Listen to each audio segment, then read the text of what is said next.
औज़ुबिल्लाहिमिनश्शैतानिर्रजीम बिस्मिल्लाहिर्रहमानिर्रहीम रब्बी शरह ली सदरी व यस्सिर ली अमरी वहलुल उक़दतम मिन लिसानी यफ़क़हू क़ौली। मुअज़्ज़िज़ नाज़रीन, मैं हूँ जावेद, काज़ी जावेद। आप देख रहे हैं मेरा यूट्यूब चैनल दीन व दुनिया। नाज़रीन, इस चैनल का शुरू करने का असल मकसद ये है कि कुरान पाक में जो दुनिया के फ़ायदे मुज़मर हैं, इसकी स्टडी से जो दुनिया के फ़ायदे मुज़मर हैं वो लोगों पे आश्कार करना, कुरान पाक को सही तरीके से समझने से मुराद आप ये ना लीजिएगा कि मैं कोई तफसीर पढ़ाना चाहता हूँ, तर्जमा पढ़ाना चाहता हूँ या तशरीह करना चाहता हूँ। ये काम बहुत अच्छे तरीके से उलमाए कराम, फ़ुक़हाए कराम और हमारे उलमाए दीन बहुत अच्छे तरीके से कर रहे हैं। इस प्रोग्राम को, इस चैनल को स्टार्ट करने का असल मकसद है कि जो कुरान और अहादीस और हमारे दीन पे चल के जो दुनिया में कामयाबी के रास्ते मुज़मर हैं उनको डिस्कस करना। हो सकता है, बल्कि यकीनन मैं कोई आलिम दीन नहीं हूँ, हो सकता है इसमें मुझसे बहुत सारी गलतियाँ हो जाएं, तो उलमाए कराम, फ़ुक़हाए कराम, मुफ़स्सिरीन कराम से दस्ता अपील करता हूँ कि मेरी गलती को ये समझ कर माफ़ कर दीजिएगा कि अल्लाह के रसूल ने फरमाया, पहुँचा दो अगर तुम्हें एक भी आयत आती है। मेरा मकसद है लोगों पे जो कुरान पाक में दुनिया में कामयाबी के रास्ते मुज़मर हैं उनको लोगों पे आश्कार कराना। तो मुअज़्ज़िज़ नाज़रीन, कुरान असल में हम जब कुरान को समझ के पढ़ते हैं, कुरान पाक को समझ के पढ़ते हैं तो हमें लुत्फ़ ही अलग हो जाता है और उससे हर आयत दुनिया में कामयाबी का तरीका बताती है। यानी दुनिया में कामयाबी का सबसे बड़ा तरीका ये है कि इंसान अपनी सेल्फ़ इम्पीचमेंट करे, यानी अपना मुहासबा ख़ुद करे।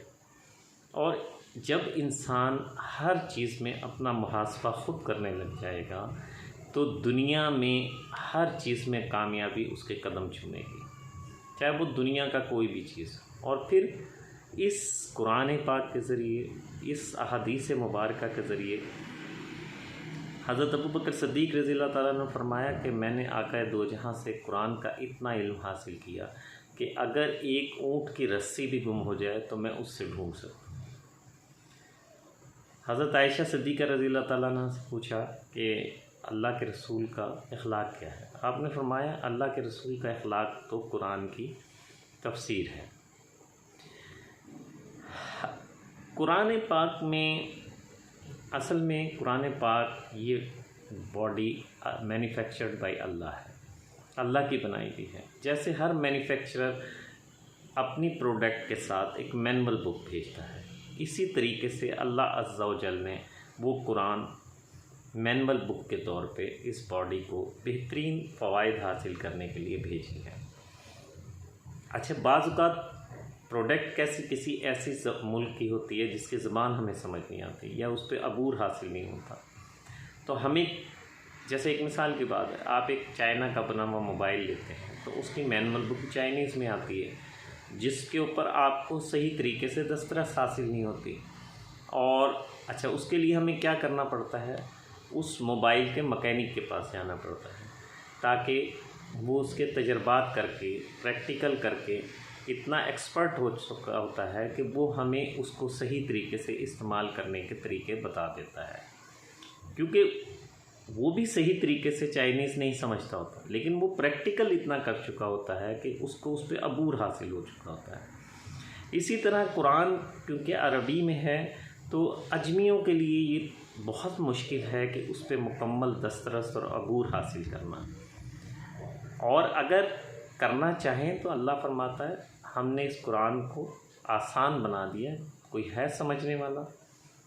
अच्छा, उसके लिए बहुत टाइम देना पड़ता है, उसके लिए हमारे उलमाए कराम, फ़ुक़हाए कराम मुफस्सिरीन कराम हैं, आप उनके पास जाएं, सही तरीके से कुरान को समझें और उसके दुनिया में फ़वाइद मुज़मर हैं, उनके ज़रिए वो फ़ायद हासिल करें।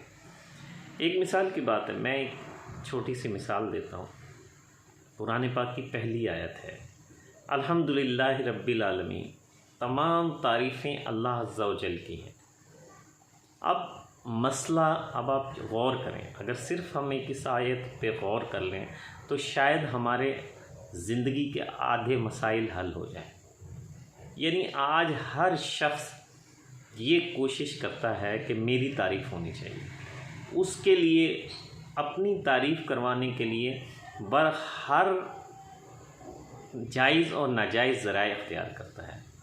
एक मिसाल की बात है, चाहे मेरे हैसियत है या नहीं है, मैंने कीमती से कीमती कपड़े पहनने, लोग मेरी तारीफ़ करें। चाहे मेरी हैसियत है नहीं है, मैंने कोशिश करनी है कि मेरे पास अच्छी से अच्छी सवारी, अच्छे से अच्छा मकान हो, अच्छे से अच्छा हर फैसिलिटी हो जिससे लोग मेरी तारीफ़ करें। मेन मोटिव क्या होता है? ज़्यादा जहेज़ क्यों दिया जाता है? लोग मेरी बेची की तारीफ़, मेरी तारीफ़ करें, मेरे घराने की तारीफ़ करें। ज़्यादा बना संवरा अच्छे कपड़े क्यों पहने जाते हैं? लोग मेरी तारीफ़ करें। और उसके लिए कितने भी फेयर एंड अनफेयर मीन्स इस्तेमाल करने पड़े, हम करते हैं। जिससे क्या होता है, वक्ती तौर पे तो आपको सुकून हासिल हो जाता है, लेकिन आफ्टर ऑल वो आपका मसाइल बढ़ते चले जाते हैं और फिर वो आपके जिस्म पे, रूह पे, आपके दिमाग पे असर करना शुरू करते हैं, जिससे इस बॉडी को नुकसान होना शुरू होता है। ये बॉडी अल्लाह की